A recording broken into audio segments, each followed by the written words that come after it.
Estas son las noticias de Venezuela.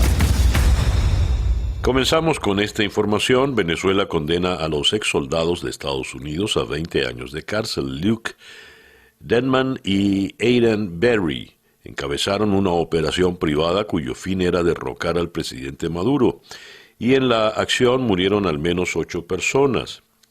Según Tarek William Saab, Denman, de 34 años, y Berry, de 41, quienes junto a medio centenar de ciudadanos venezolanos participaron en un intento de invasión para derrocar al gobierno de Maduro, fueron condenados a 20 años de prisión.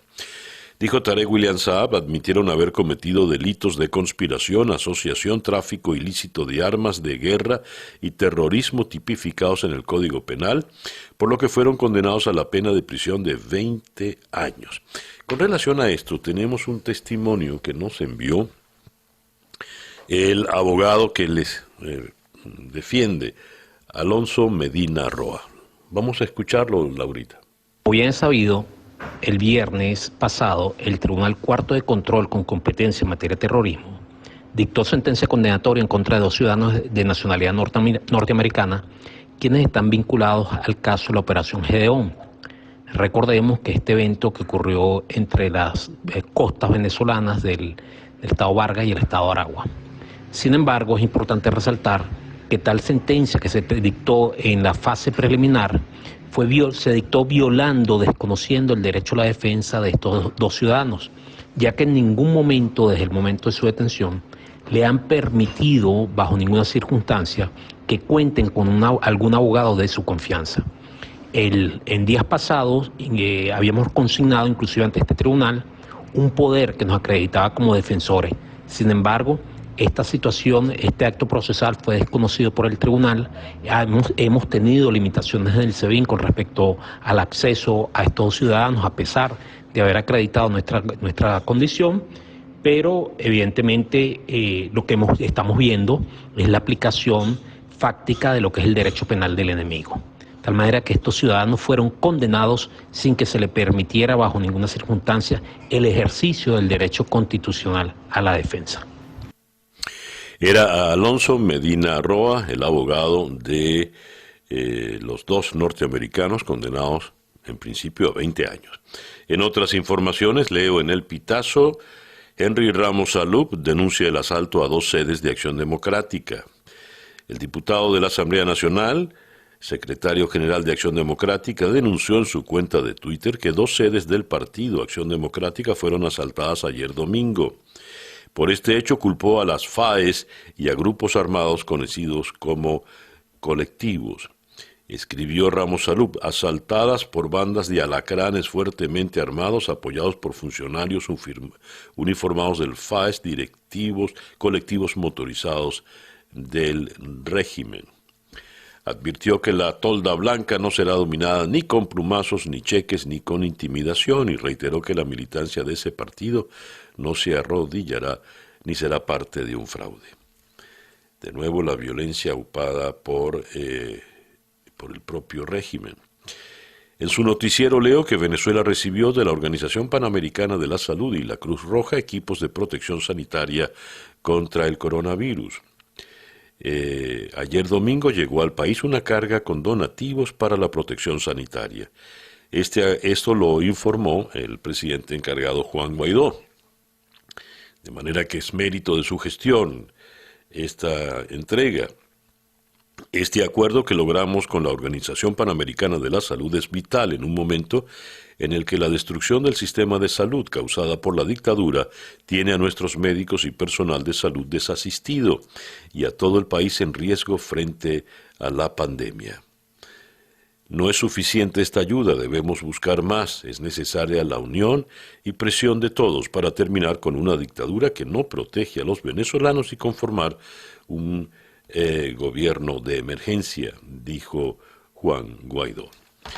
En Analítica leo que la oposición denuncia la situación crítica por presencia de COVID en los calabozos del Estado. Las alarmas saltaron entre los familiares de los presos políticos cuando supieron que falleció un hombre por COVID-19 en el Helicoide. Estamos aquí reclamando, denunciando la situación especial, crítica que se vive en el Helicoide, una de las sedes del SEBIN, con el tema de la pandemia, dijo Reinaldo Marrero, hermano del político opositor detenido Roberto Marrero.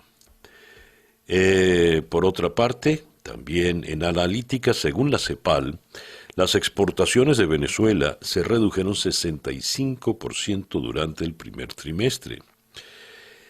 Dice, de acuerdo con el más reciente informe de la Comisión Económica para América Latina y el Caribe, CEPAL, los efectos del COVID-19 en el comercio internacional y la logística, los niveles de exportaciones de Venezuela se redujeron 65% durante el primer trimestre con relación al mismo periodo del 2019.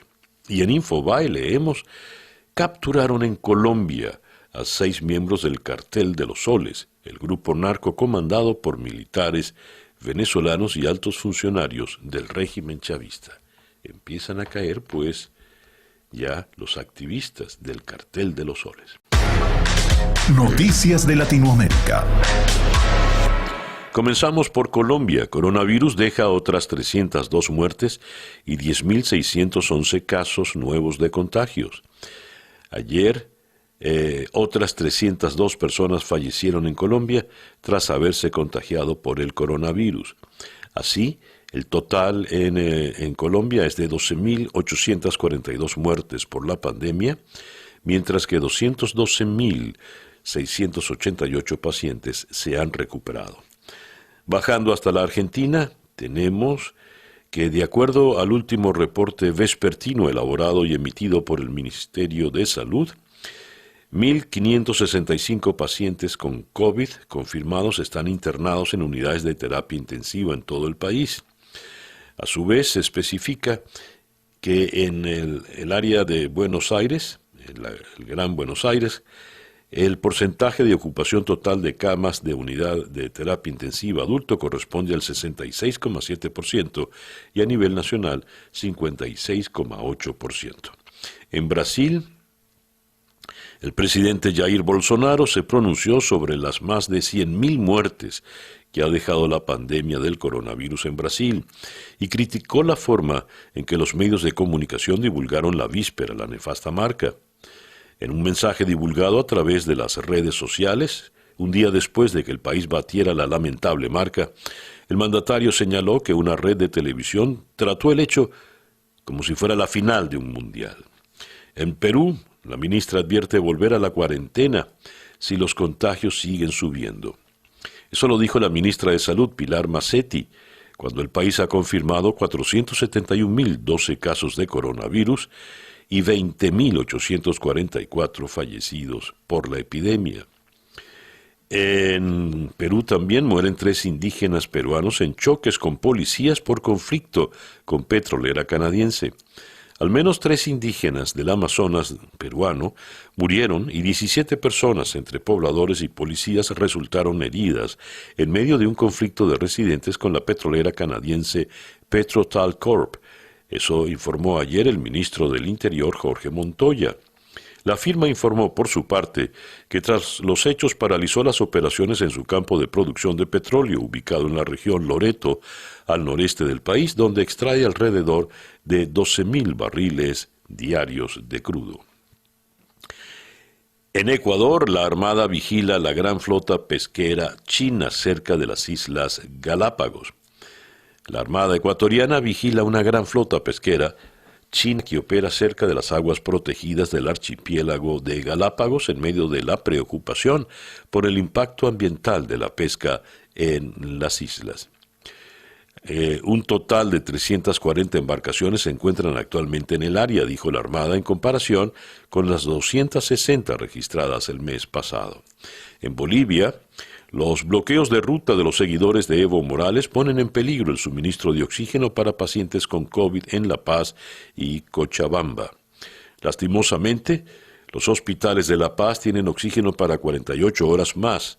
Pese a los esfuerzos que estamos haciendo, los bloqueadores hasta han hecho zanjas para evitar que pasen los cisternas que cargan oxígeno, según informó ayer el representante del Ministerio de Salud en La Paz, René Saonero. La situación de desesperación también se vive en Cochabamba, explicaron las autoridades. Y México suma 52.298 muertes por coronavirus. México reportó ayer 292 nuevos fallecidos por la epidemia, elevando la cifra total a 52.928, con lo que México se aproximaba al escenario muy catastrófico de 60.000 decesos previsto en junio por las autoridades sanitarias. Escuchas Día a Día con César Miguel Rondón. Nuestra agenda del día de hoy va a comenzar en Texas, Estados Unidos, donde vamos a conversar con Adriana Aldín. Ella es analista política, es del Partido Republicano, y con ella vamos a abordar el tema de las ayudas para las personas que han quedado desempleadas en Estados Unidos por el tema del COVID. Además, darle un vistazo pues a todo el panorama electoral. De Houston vamos a ir hasta la ciudad de Caracas, donde conversaremos con Joel García, el abogado de Juan Requesens, quien ha cumplido ya 2 años detenido en el helicoide, secuestrado en el helicoide, donde, como escuchamos en las noticias, se reportan brotes de coronavirus. Eric Echegaray, preso allí en el helicoide, falleció el sábado por coronavirus.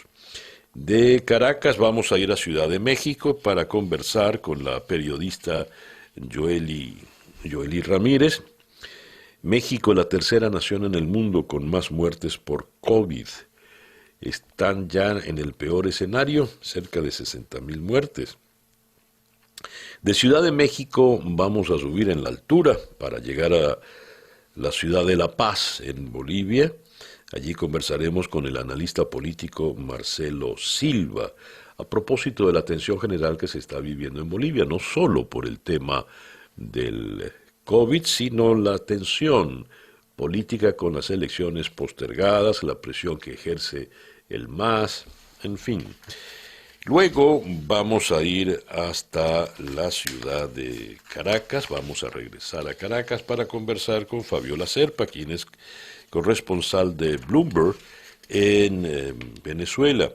PDVSA ordena el racionamiento de combustible en todo el país. Definitivamente se acabó la gasolina, volvieron colas de automóviles para surtir el combustible en las estaciones de servicio y la situación es bastante más caótica de lo que fue en el primer momento de racionamiento.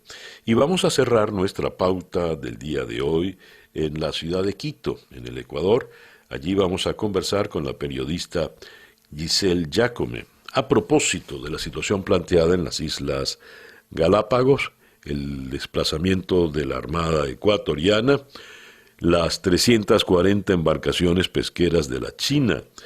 Es un problema que lo vamos a resolver nosotros por nuestros propios intereses. Es indispensable defender la soberanía del Ecuador en el contexto de todos los instrumentos que tengamos.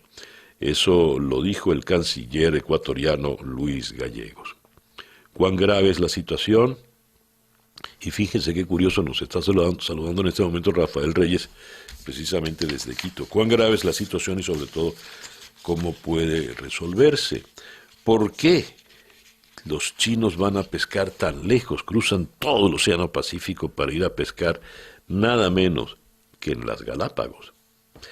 Bien, esa es nuestra agenda para el día de hoy, lunes 10 de agosto del año 2020. El editorial con César Miguel Rondón.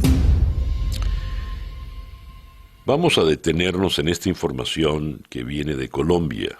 Infobae. Capturaron en Colombia a 6 miembros del Cártel de los Soles, el grupo narco comandado por militares venezolanos y altos funcionarios del régimen chavista.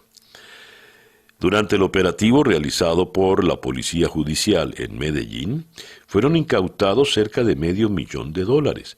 Los aprehendidos estarían encargados de mover millonarias sumas de dinero proveniente del tráfico de cocaína desde los llanos hacia Venezuela.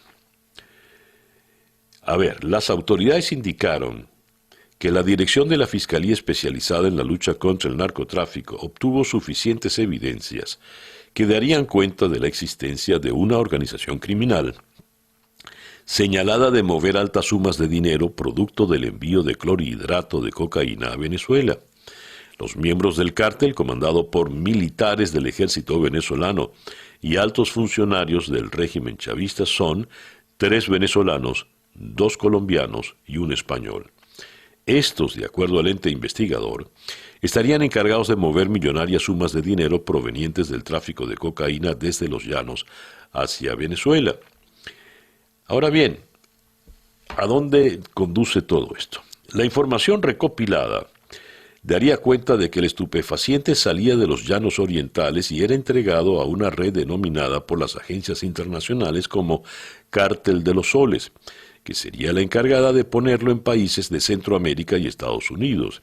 De acuerdo con las investigaciones, los pagos por los cargamentos eran recibidos en hoteles y sitios exclusivos ubicados en la ciudad de Medellín. Los capturados serán implicados por la justicia colombiana por lavado de activos.